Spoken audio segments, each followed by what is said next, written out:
é a variação situacional. O que é que significa isso? É a variação da língua de acordo com cada situação, né? Quando o falante ele vai se dirigir a uma pessoa de autoridade, por exemplo, né? Ele pensa melhor nas palavras que ele vai usar, ele adequa melhor o vocabulário para aquela situação.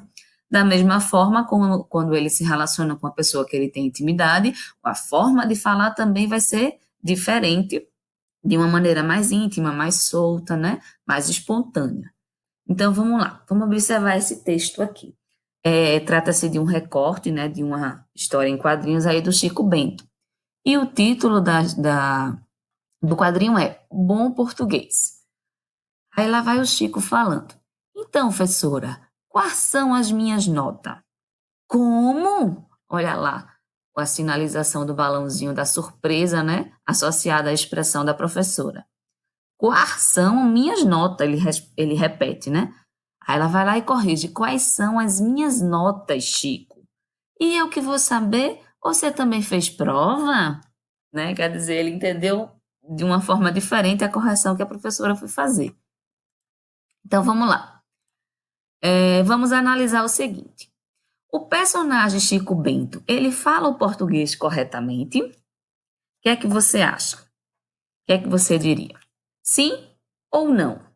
Será que essa forma do Chico Bento falar é considerada correta? Olha lá a resposta. É sim. Por que que é?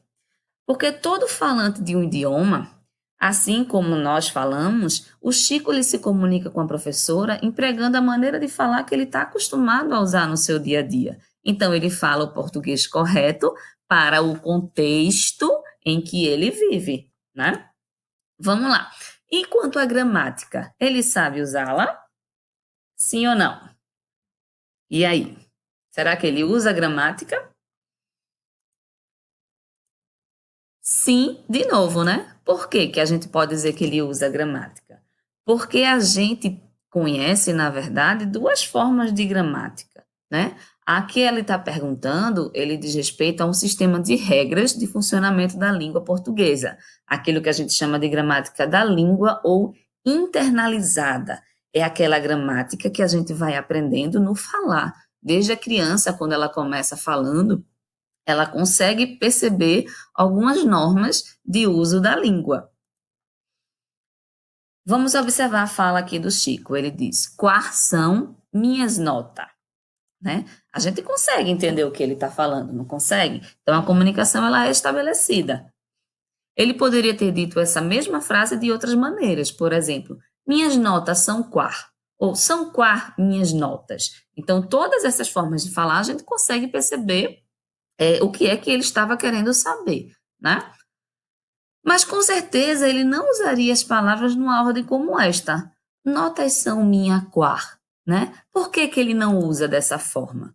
Porque todos, desde que nascemos e começamos a ouvir, a falar, nós vamos internalizando, ou seja, a gente vai aprendendo aquilo por dentro, né? Vai armazenando, aprendendo na prática, que uma sequência como essa, notas são minha car, não são válidas no português. A gente não compreende uma frase organizada dessa maneira, né? Então, desde que a gente nasce, a gente vai assimilando um sistema de regras e o que a gente chama, vai sendo criado a chamada gramática da língua. Beleza? Deu para entender aí?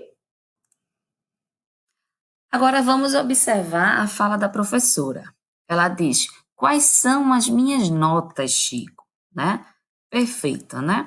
Então, vê, ela tenta corrigir aquilo que ela vê como erro de português.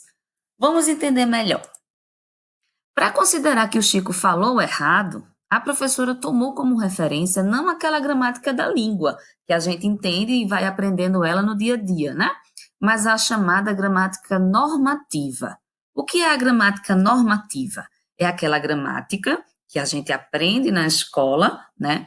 Que ela vai organizar, orientar as regras que estabelecem o critério do que é certo e do que é errado, né? Para estabelecer esse critério, ela toma como norma a língua que é chamada de língua padrão, a língua formal.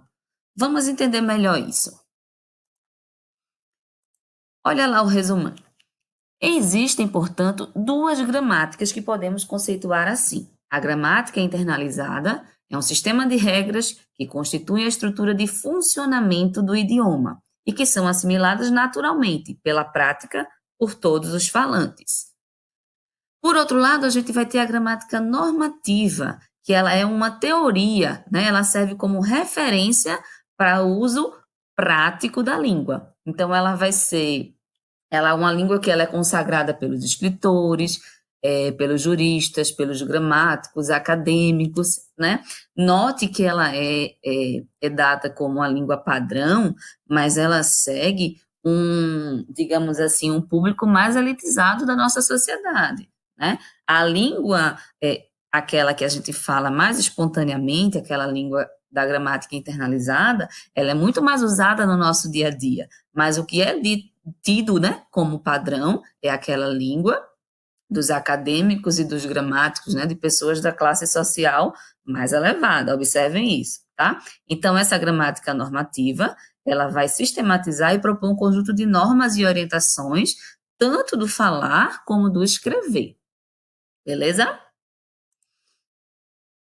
Então, ó, essa gramática internalizada, ela vai constituir a variedade linguística que a gente conhece normalmente como coloquial, informal, não padrão ou do dia a dia, beleza? Qualquer uma dessas referências equivale a essa gramática internalizada, essa língua mais espontânea que a gente fala com pessoas que a gente tem mais intimidade. A gramática normativa é aquela variedade linguística conhecida como padrão, como norma culta ou uma linguagem formal, ok?